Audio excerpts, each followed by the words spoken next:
Nagaan keenya kabajaa bakka jirtan maratti isin haa dhaqqabu. Hordoftoota Finfinnee Maltiimiidiyaa oduu guyyaa irraa walitti qabannee isin biraan geenya. Oduu kanneen waliin Anaagaa Jimaati.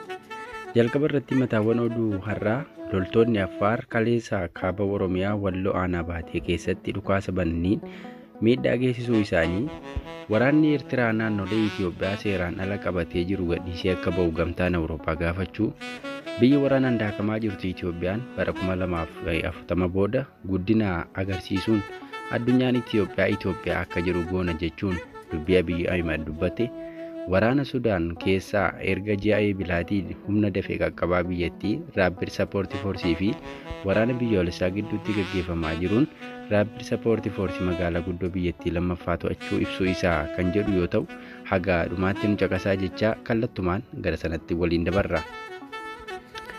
Loltoonni Affaar kaleessa kaaba Oromiyaa Walloo Aanaa Baatee keessatti dhukaasa bananiin miidhaa geessisuu isaanii gabaafameera.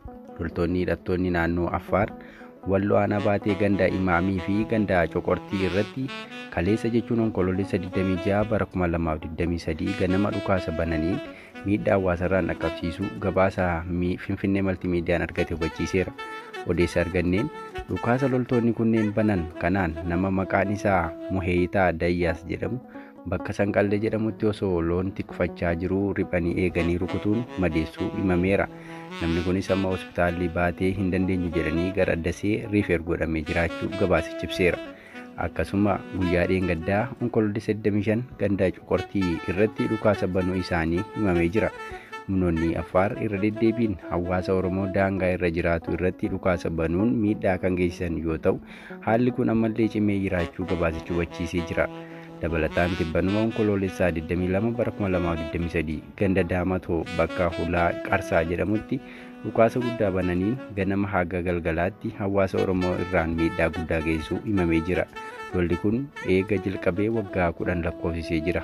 Lubbuu namaa hedduus nurraa galaafatanii qabeenya saamanii gandoota hedduus gubanii barbadeessanii jiru kan jedhan hawaasni Oromoo naannichaa lafi qonnaa hektaara hedduutti shallagamu jallisii fi kan jallisii hin qabne dabalatee eega sababa rakkoo nageenyaa kanaan qotamuu dhiisee bosona uffatee waggoota lakkoofsisee jira.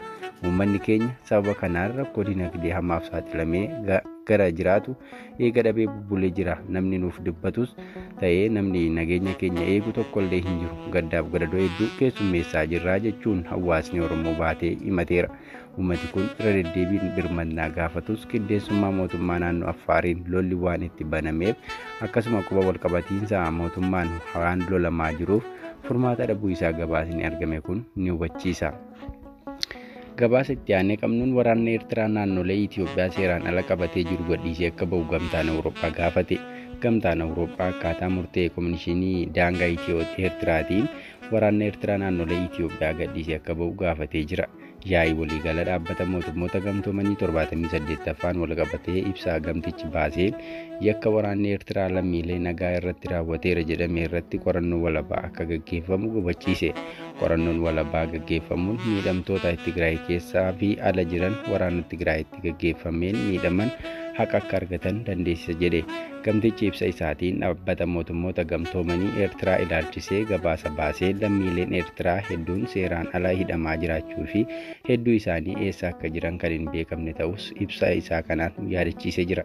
Ibsichi mootummaan Eertiraa lammiileen isaa eessa akka jiran akka beeksisu kan gaafate yoo ta'u, lammiileen Eertiraa hidhaman akka hiikamanis gaafateera. Gamtichi ibsa baaseen mootummaan Eertiraa sirna tajaajila waraana biyyaalessaa daa'immaniif kennu akka dhaabu gaafateera.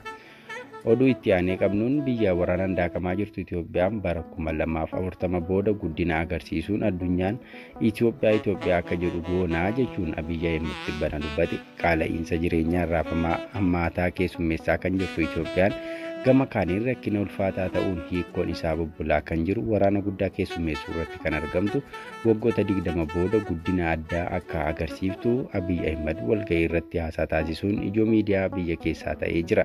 Haasaan Abiy Ahmed haasaa man'ee hin qabne ba'umsa malee galma hin qabne akka ta'ettis kan ibsan jiran danataniiru.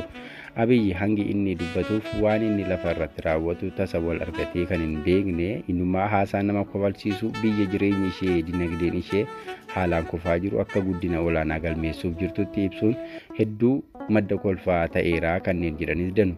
Kana kan jedhan ministeerri muummee Itoophiyaa Dr. Abiy Ahmed tibbana mata duree seenessa guddicha Grand Narrative jedhuun hooggantoota sadarkaa adda addaa fi bakka bu'oota hawaasaaf qopheessanii kan dhiyeessan miidiyaalee biyyaalessaan darbaa ture. Seenessa guddicha qopheessan kana saboota, sablammootaa fi uummattoota biyyattii manni marii federeeshinii beekamtii kenneef 76 keessaa 65 kan ta'an akka irratti hirmaatan haasaa isaanii kanaan hubachiisaniiru. Mariin kun Itoophiyaanonni hedduun kan irratti wal ga'an isa guddaadha. Galma kana keessatti nagaan taa'uu erga dandeenye biyyi keenyas nagaa ta'uu ni dandeessi jechuun jalqabanii haala qabatamaa amma jiruun kutaan Itoophiyaa kamuu qofaatti waan barbaadu ofiin guuttachuu hin danda'u kan jedhan Dr. Abiy waltumsuu fi qindoomina uumuun dirqama ta'uu eeraniiru. Kutaan oomisha midhaaniin beekaman fakkeenyaaf Goojjam yookaan Arsiin Affaar irraa ashaboo argatu malee midhaan isaa soorataaf guutuu hin ta'u. Ollaadhaaf, biyyaaf, nama dhuunfaatiifuu qindoomina barbaachisa. Tokko kan kennu kan biraarraa caaluu yookaan xiqqaachuu danda'a malee kennuu fi fudhachuun dirqamaa jedhaniiru. Kana galmaan ga'uuf jechas galma waloo galma sanarratti waliigaltee waloo qabaachuu, waliin tumsuu, kutannoo qabaachuu fi harkannarraa walaba ta'een hojjechuu akka gaafatu eeran. Namni hin hanne sammuunsaas onneensaas bilisa waan karoorfate ofitti amanamummaan hojjeta. Hattuu yoo ta'e garuu hammam yoo mul'ata qabaate hammam yoo mari'ate bu'aa buusuu hin danda'u kan jedhan Abiy ofitti amanamummaan hojjetee jijjiirama hin fiduu jedhan. Seenessi waloo guddichi akka galma hin geenyeef ammoo hariiroowwan faallessoo ta'an burjaajiin wal dhibdee fi okkorri waliigalteewwan ijoo ta'uu akeekaniiru. Seenessi biyya ijaaruufis diiguufis humna qaba kan jedhan Dr. Abiy hawaasni seenessa waloo kan qindoomina irratti hundaa'ee jabeessuu qabaa jedhan. Amantanii dhiistanis bara 2023 bara Afrikaa keessaa akka Itoophiyaatti qotuun biqiltuu dhaabuu jedhama. Waggaa 5 booda Finfinneen Afrikaa keessaa magaalaa bareedduu taatii jedhan. Barri 2040 ammoo Itoophiyaan guddina agarsiistuunii fi bakka isheef malu waan qabattuuf addunyaan Itoophiyaa jedhaa jedhan. Akka badhaadhinaatti seenessi nuti seenessuu barbaannu Itoophiyaa ofiin kadhattu osoo hin taane Itoophiyaa biyya biraa gargaartu uumuudha kan jedhan Abiy keessottis ollaa waliinis nagaan kan jiraattu seenaa darbee kan ittiin boonamu malee madda wal dhabdee akka hin taane Itoophiyaa akkanaa ijaar ammaa jalqabnee jirras jedhaniiru. Dhugaan lafarra jiru garuu namni kun kallattii waraanaa irraa takka fuula kan hin naanneffanne biyya keessaaf biyya ollaatti waraana gaggeessuuf dheebuu isaa ta'uu namuu irratti walii gala. Abiy Ahmed oomisha qonnaan jijjiiramni akka argamutti haasaa faallaa kanaa kaadiree ijaaree bobbaase ammoo Oromiyaa keessaa akka qonnaan bulaan dararan hojiin misooma akka danqamu kan qotatu akka hin qotanne taasisuun irra deddeebiin eerama. Akki dubbii hoogganaa biyyattii kanaa gaarii haa ta'u malee qabatamaa wanti raawwatamu hanga haasaa kanaa waan hin geenyeef namoota hedduun dubbiin kun qeeqamaa jira. Gabaasatti aanee qabnuun waraana Sudaan keessaa erga ji'a beelaatii humna dafee qaqqabaa biyyattii Rapid Support Force fi waraana biyyaalessaa gidduutti gaggeeffamaa jiruun Rapid Support Force magaalaa guddoo biyyattii lammaffaa deebisee to'achuu ibseera. Waraanni Rapid Support Force magaalaa guddoo lammaffaa biyyattii Niyaalaa harka waraana biyyaalessaatii baasuu maddeen adda addaa mirkaneessaniiru. Namni ijaan arge tokko BBC'tti akka himetti jiraattonni magaalattii humni kun magaalicha dhuunfachuun waraanni akka goolabamu taasisa abdii jedhuun gammachuu ibsachaa ture. Dubbate waraanni kun namoonni 600,000 ta'an qe'eesaaniirraa akka buqqa'an sababa ta'eera. Hospitaalonni magaalattii keessa jiran manca'aniiru. Reeffi namootaas kara gubbaa jira. Injifannoon Rapid Support Force kun kan dhaga'ame humnoonni waraanaa lameen marii addaa kutanii turan Saudi Arabiyaatti itti fufuuf wayita qophaa'aa jiranitti. Waraanni biyyaalessa magaalaa Niyaalaa to'annoo isaan ala ta'uu irratti wanta jedhe hin qabu. Niyaalaan magaalaa guddoo bulchiinsa kibbaa Daarfur yoo taatu Sudaanii fi Riippaabilika Giddugala Afrikaa kan wal quunnamsiisu ta'uu isaatiin iddoo murteessaadha. Egaa dhaggeeffattoota Finfinnee Maltiimiidiyaa odeeffannoo narraaf qabanne kana fakkaata. Finfinnee Maltiimiidiyaa laayik, sheer, sabskiraayib gochuun hin dagatinaa dhaamsa keenya.